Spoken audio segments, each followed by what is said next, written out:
नमस्कार, आप देख रहे हैं संवाद 365। मैं हूं दिग्विजय सिंह चौहान, आपका स्वागत करता हूं टॉप 5 में। आज के टॉप 5 में बात करेंगे, मुख्यमंत्री तीरथ सिंह रावत कोरोना पॉजिटिव है, लेकिन उसके बावजूद भी वो वर्चुअली कई बैठकें ले रहे हैं और कई बैठकों में कई तरह के निर्देश भी वो दे रहे हैं। उसको लेकर भी बात करेंगे, कौन कौन से उन्होंने बैठकें की और क्या आवश्यक निर्देश दिए हैं। इसके अलावा तीरथ सिंह रावत ने, मुख्यमंत्री ने कुछ घोषणाएं की हैं, कुछ वित्तीय स्वीकृतियां दी हैं, जिनमें जो राजस्व ग्राम प्रहरी होते हैं उनका मानदेय 1200 से 2000 रुपए कर दिया गया है। इसके अलावा भी कई विभागों के लिए स्वीकृतियां दी गई हैं। क्या क्या दी गई हैं वो भी आपको बताएंगे। साथ ही आपको बताएंगे कि कांग्रेस ने होली मिलन समारोह का आयोजन किया। हरीश रावत ने इस कार्यक्रम में शिरकत की और रंग लगाते हुए, डपली बजाते हुए हरीश रावत ने एक बार फिर से बीजेपी पर कुछ तंज कसा है। क्या कसा है वो भी आपको बताएंगे। इस खबर के बारे में भी आपको बताएंगे। कुंभ को लेकर एक महत्वपूर्ण बात, कुंभ को लेकर आईजी संजय गुंज्याल ने एक हेल्पलाइन नंबर जारी कर दिया है। इस हेल्पलाइन नंबर से क्या होगा, क्या इसका फायदा होगा, वो भी आपको बताएंगे। इसके अलावा आखिरी खबर में आज बात करेंगे, कोरोना वायरस के मामले लगातार जो बढ़ते जा रहे हैं, तो पिछले 24 घंटे में कितने नए मामले कहां से सामने आए हैं, उस पर क्या क्या चिंताएं बढ़ रही हैं, उस पर भी बात करेंगे। लेकिन सबसे पहले नजर डाल लेते हैं हेडलाइंस पर।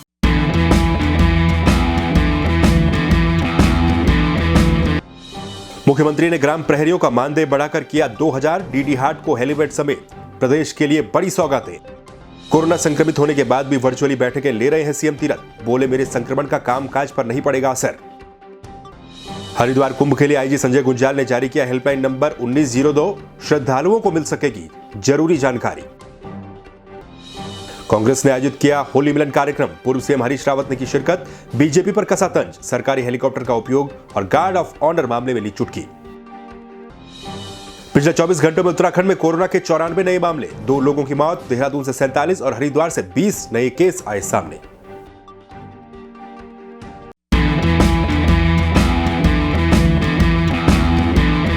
तो चलिए सबसे पहले बात कर लेते हैं मुख्यमंत्री तीरथ सिंह रावत की। मुख्यमंत्री तीरथ सिंह रावत ने कई वित्तीय स्वीकृतियां दी हैं, कई विभागों के लिए वित्तीय स्वीकृतियां दी हैं और कुछ घोषणाएं की हैं। उन पर नजर डाल लेते हैं क्या क्या की है। सबसे पहली बात तो जो ग्राम प्रहरी होते हैं राजस्व क्षेत्र में, ये कहा गया है कि जैसे पुलिस क्षेत्र में जो गांव के चौकीदार होते हैं उनका वेतन जिस तरह से है, उसी तर्ज पर जो ग्राम प्रहरी हैं जो राजस्व क्षेत्र के अंतर्गत आते हैं, उनका मानदेय 1200 से बढ़ाकर सरकार ने अब 2000 रुपया कर दिया है। एक तो ये बात रही और इसके अलावा भी कई सारी वित्तीय स्वीकृतियां हैं जो कि सीएम तीरथ सिंह रावत ने दी है। इन स्वीकृतियों में क्या क्या है, विभाग वाइज अलग अलग, वो भी आपको बता देते हैं। सबसे पहले लोक निर्माण विभाग, क्योंकि मुख्यमंत्री के पास है, इस विभाग के अंतर्गत कुछ स्वीकृतियां दी गई हैं, जिसमें कर्णप्रयाग में 3 मोटर मार्गों के नवनिर्माण कार्य के प्रथम चरण के लिए 166.64 लाख रुपए स्वीकृत हुए हैं। धारचूला में 3 कार्यों के लिए 2084.48 लाख रुपए स्वीकृत हुए हैं। नैनीताल के बेताल घाट में बिडारी से पोखरा घाट के नवनिर्माण के लिए 264.75 लाख रुपए की वित्तीय स्वीकृति मुख्यमंत्री ने दी है। इसके अलावा आपदा प्रबंधन की अगर बात करें तो आपदा प्रबंधन पुनर्वास मंत्रालय के तहत चबोली के थराली में जो हल्दिया गांव है, वहां के 12 आपदा प्रभावित परिवार हैं। इन 12 आपदा प्रभावित परिवारों के पुनर्स्थापन के लिए, इनके विस्थापन के लिए मुख्यमंत्री ने 51 लाख रुपए और गैरसैंण के सनेड़ लगा जिनगोड़ा गांव के एक आपदा प्रभावित परिवार के लिए, उनके विस्थापन के लिए और पुनर्वास के लिए करीब 44.50 लाख रुपए की वित्तीय स्वीकृति को मंजूरी दी है। इसके अलावा अगर हम बात करें तो आईटी के लिए भी कुछ वित्तीय स्वीकृतियां दी गई हैं। डीडी हाट में हेलीपैड बनेगा। डीडी हाट में हेलीपैड के निर्माण के लिए करीब 30.85 लाख रुपए की स्वीकृति दी गई है। समाज कल्याण विभाग के लिए भी घोषणाएं की गई हैं। इसके अलावा पेयजल के लिए भी कुछ रुपयों की मंजूरी की गई है और मुख्यमंत्री पलायन रोकथाम योजना के अंतर्गत करीब 18 करोड़ की वित्तीय स्वीकृतियों को मंजूरी दी गई है। इसके अलावा मुख्यमंत्री ने डीना पानी में मिनी स्टेडियम के निर्माण के लिए करीब 99.56 लाख रुपए की वित्तीय मंजूरी दी है। तो ये वित्तीय मंजूरी है, ये उत्तराखंड प्रदेश के लिए मिली कुछ बड़ी सौगातें हैं जो कि जिनकी घोषणा की मुख्यमंत्री तीरथ सिंह रावत ने की है। हालांकि वो कोरोना पॉजिटिव है, लेकिन इसके बावजूद भी ये तमाम तरह की स्वीकृतियां उन्होंने दी है, तमाम तरह के काम जारी है। इनमें सबसे महत्वपूर्ण बात, जो ग्राम प्रहरी है उनका मानदेय बढ़ा गया है, 2000 रुपए कर दिया गया है और उसके अलावा डीडी हाट में एक हेलीपैड बनेगा, उसके लिए कुछ रुपयों की स्वीकृति प्रदान की गई और तमाम विभागों के अंतर्गत जो स्वीकृतियां हैं वो प्रदान की गई है। तो मुख्यमंत्री तीरथ सिंह रावत कोरोना पॉजिटिव है। कोरोना पॉजिटिव होने के बाद वो बीजापुर के सेफ हाउस में आइसोलेटेड है और वहां पर वो आइसोलेट होते हुए भी तमाम तरह के कामों को निपटा रहे हैं। जैसा कि पहले दिन भी एक तस्वीर सामने आई थी जिसमें कि ऑनलाइन ही वो अधिकारियों से बातचीत कर रहे थे, बैठकों में प्रतिभाग कर रहे थे। एक बार फिर से मुख्यमंत्री बीजापुर से ही वर्चुअली बैठकों में प्रतिभाग कर रहे हैं, तमाम तरह की बैठकें ले रहे हैं, अधिकारियों से फीडबैक ले रहे हैं, उन्हें निर्देश दे रहे हैं। मुख्यमंत्री ने यह कहा है कि उनकी कोशिश है कि उनके संक्रमित होने का असर जो है वो विकास कार्यों पर न पड़े, विकास कार्यों की प्रगति उनके संक्रमित होने से प्रभावित न हो, इसके लिए वो काम कर रहे हैं लगातार वर्चुअली। और मंगलवार को मुख्यमंत्री ने विश्व मौसम विज्ञान दिवस के मौके पर आपदा प्रबंधन प्राधिकरण की ओर से एक बैठक आयोजित की गई थी। इसमें उन्होंने वर्चुअली प्रतिभाग किया है, जिसमें उन्होंने भारत सरकार की मौसम की पूर्व चेतावनी संबंधित जो परियोजनाएं हैं उनको जल्द से जल्द पूरा करने के निर्देश दिए हैं। यानी कि जो मौसम विभाग की चेतावनियां होती हैं, आपदा की चेतावनियां होती हैं, उस तंत्र को मजबूत करने की बात उन्होंने यहां पर अधिकारियों से कही है। तो इसी दौरान मुख्यमंत्री ने एक और वर्चुअली बैठक में प्रतिभाग किया। ये वन विभाग की एक वर्चुअली बैठक थी। इस बैठक में भी उन्होंने जो वन विभाग में भूमि हस्तांतरण के लंबित मामले हैं उनको जल्द से जल्द निपटाने के निर्देश दिए हैं। लेकिन सबसे महत्वपूर्ण बात जो रही, आपदा प्रबंधन को लेकर जो चेतावनियां हैं, पूर्व चेतावनी मिलती है, उस तंत्र को मजबूत करने की उन्होंने बात कही। और इसी बीच जो एस एम मुरुगेशन है, जो कि आपदा प्रबंधन विभाग के सचिव हैं, उन्होंने ये जानकारी दी कि उत्तराखंड राज्य में संवेदनशील इलाकों में 176 अर्ली वार्निंग वेदर स्टेशन लगाए गए हैं, जहां पर पहले वार्निंग मिल जाती है। इनमें 107 ऑटोमेटिक वेदर स्टेशन है, 25 सफेद फील्ड ऑब्जर्वेटरी है और 28 रेन गेज है, 16 स्नो गेज है इसमें शामिल है। और इनके माध्यम से रियल टाइम डाटा के द्वारा मौसम पूर्व सूचनाओं के माध्यम से आपदा की स्थिति में त्वरित राहत कार्यों को सफलतापूर्वक संपादित किए जाने में सहायता मिलेगी। यानी कि जो आपदा है, कभी कोई आपदा आती है जैसे रैनी में आई थी, तो उससे पहले ही वार्निंग्स मिल जाएं, इस तंत्र को मजबूत करने पर जोर दिया जा रहा है। और काफ़ी ऐसे स्टेशन स्थापित भी किए गए हैं जो कि अर्ली वार्निंग दे देते हैं। और इसके जरिए जो आपदा प्रबंधन का काम है या फिर उसके बाद जो रेस्क्यू का काम होता है, तमाम तरह का राहत बचाव का काम होता है, उस काम को तेजी के साथ किया जा सके। तो उम्मीद की जानी चाहिए, क्योंकि उत्तराखंड आपदा के मामले में संवेदनशील क्षेत्र है, ऐसे में यहाँ पर इस तरह की टेक्नोलॉजी का उपयोग, इस तरह की चीज़ों का उपयोग हो तो वो काफ़ी बेहतर हो सकता है। चलिए अब बात कर लेते हैं हरिद्वार कुंभ की। हरिद्वार कुंभ का एक शाही स्नान हो चुका है। इस शाही स्नान में लाखों की संख्या में श्रद्धालु आए, लाखों की संख्या में साधु संतों ने यहां पर स्नान किया और आगे भी अब और भी शाही स्नान होने हैं। आने वाले समय में और भी श्रद्धालु हरिद्वार में आने हैं। ऐसे में कोई दिक्कतें ना हो, अव्यवस्थाएं ना फैले, इसके लिए पुलिस प्रशासन भी लगातार काम कर रहा है। आईजी कुंभ संजय गुंज्याल ने एक हेल्पलाइन नंबर को जारी किया है। 1902 4 अंकों का ये हेल्पलाइन नंबर जारी कर दिया गया है। इस हेल्पलाइन नंबर के जारी होने से इसका सीधा सीधा फायदा यहां आने वाले या फिर आने की सोचने वाले यात्रियों को मिलेगी, श्रद्धालुओं को मिलेगी। आईजी संजय गुंज्याल ने मंगलवार को इस हेल्पलाइन नंबर 1902 का शुभारंभ किया है कंट्रोल रूम से, और यह बताया है कि पहले शाही स्नान में, जो कि 11 मार्च को संपन्न हो चुका है, इसमें लगभग 37 लाख से ज्यादा श्रद्धालु हरिद्वार पहुंचे थे। और आने वाले समय में 12 अप्रैल को, 14 अप्रैल को और 27 अप्रैल को शाही स्नान होने हैं। इसमें इसके अलावा जो 25 मार्च है, 25 मार्च को देव डोलियों का वहां पर स्नान होना है।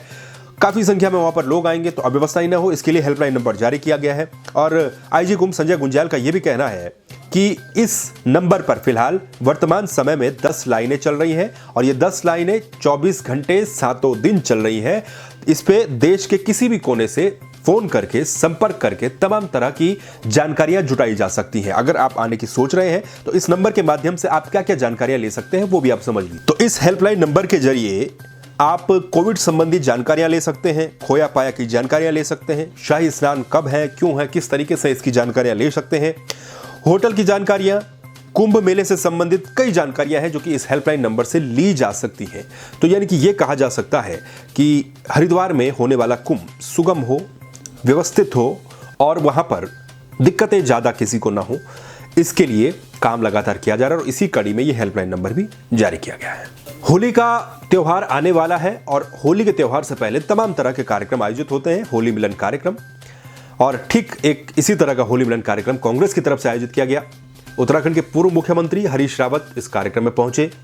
तमाम कार्यकर्ता मौजूद थे, तमाम नेता मौजूद थे। कांग्रेस ने होली खेली, क्योंकि अगले साल विधानसभा का चुनाव भी उत्तराखंड में होना है।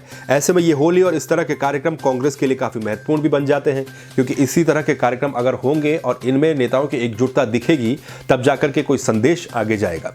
लेकिन बहरहाल वो एक अलग बात, इस होली मिलन समारोह में हरीश रावत पहुंचे, उन्होंने कार्यकर्ताओं के साथ होलियां खेली, महिलाओं के साथ उन्होंने बैठकर गीत भी गाए, ढपली भी बजाई, तस्वीरों में भी आप देख सकते हैं, और सभी प्रदेशवासियों को होली की शुभकामनाएं भी दी।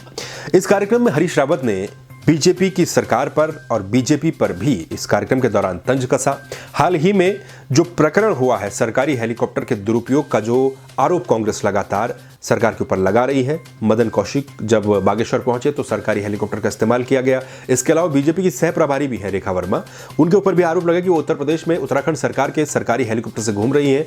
इन दोनों मामलों को लेकर हरीश रावत ने उन पर तंज कसा। इसके अलावा गार्ड ऑफ ऑनर मामले में भी हरीश रावत ने प्रदेश सरकार पर तंज कसा। हरीश रावत ने यह भी कहा कि उत्तराखंड की जनता बीजेपी के ऊपर डंडे बरसा रही है और दोबारा बीजेपी के कोई नेता सरकारी हेलीकॉप्टर का इस्तेमाल नहीं करेंगे और न ही गार्ड ऑफ ऑनर जैसी बातें करेंगे। एक बयान आया है, वो भी सुन लीजिए। इस समय उत्तराखंड ने इतनी फटाफट धनाधन मारा है भाजपा को, इतने लठ बरसाए हैं कि अब अगली बार उनका कोई नेता हेलीकॉप्टर का दुरुपयोग और ये क्या कहते हैं उसको, सलामी गारद का इस्तेमाल नहीं करेगा, सब नहीं करेगा। चलिए तो अब बात कोरोना संक्रमण की। देश भर में कोरोना संक्रमण एक बार फिर से लगातार बढ़ता जा रहा है। 1 तारीख से जो 45 साल के ऊपर के जो व्यक्ति हैं उनको वैक्सीन लगाने के आदेश भी दिए गए हैं। ये बड़ा फैसला भी केंद्र की तरफ से लिया गया है। लेकिन इसी बीच उत्तराखंड की अगर हम बात करें तो पिछले 24 घंटों में उत्तराखंड में 94 नए कोरोना के केस सामने आए हैं और 2 मरीजों की कोरोना के चलते मौत हुई है। पिछले 4-5 दिनों से मौत का कोई भी मामला सामने नहीं आया था, लेकिन पिछले 24 घंटों में 94 नए एक्टिव केस के साथ साथ 2 मौत के आंकड़े भी उत्तराखंड से सामने आए हैं और उत्तराखंड में अब कुल संक्रमित मरीजों की संख्या हो चुकी है 98,646। 1 साल हो चुका है लॉकडाउन का। प्रदेश में एक्टिव केसों की संख्या भी लगातार बढ़ रही है। इसके अलावा जो स्वास्थ्य विभाग है उसके मुताबिक मंगलवार को करीब 14,007 सैंपलों की जांच नेगेटिव आई है और इसमें सिर्फ 94 ही मामले ऐसे हैं जो कि पॉजिटिव पाए गए हैं। इनमें से देहरादून में जो संक्रमण बढ़ रहा है वो सबसे ज्यादा संक्रमण देहरादून में बढ़ रहा है और फिर हरिद्वार में। देहरादून से पिछले 24 घंटों में 47 नए मामले दर्ज किए गए, जबकि हरिद्वार जहां पर कुंभ चल रहा है वहां पर 20 नए मामले दर्ज किए गए। नैनीताल में 8, टिहरी में 10, चमोली में 6, रुद्रप्रयाग में 1 और उधम सिंह नगर से 2 केस सामने आए हैं।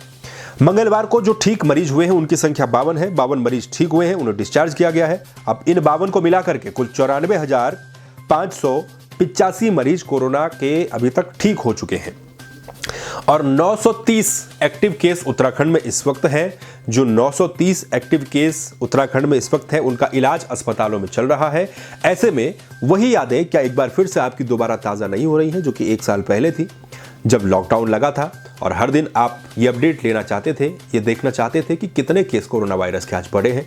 उस समय उत्तराखंड में 8 केस, 10 केस, 12 केस, 25 केस, धीरे धीरे इस तरह से संक्रमण की संख्या बढ़ती थी। लेकिन 1 साल के बाद जब 100 केस, 94 केस प्रतिदिन बढ़ रहे हैं तो उस पर ज्यादा चिंता नहीं जताई जा रही। क्यों नहीं जताई जा रही, ये खुद में एक चिंता का विषय है। तो सतर्क रहना सभी के लिए आवश्यक है।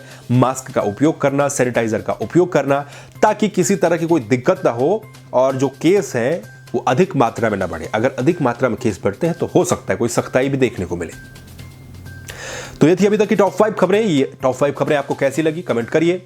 इन खबरों पर आप क्या सोचते हैं वो भी कमेंट करिए, अपनी राय रखिए और हमें हमारे तमाम सोशल मीडिया प्लेटफॉर्म पर आप फॉलो कर सकते हैं।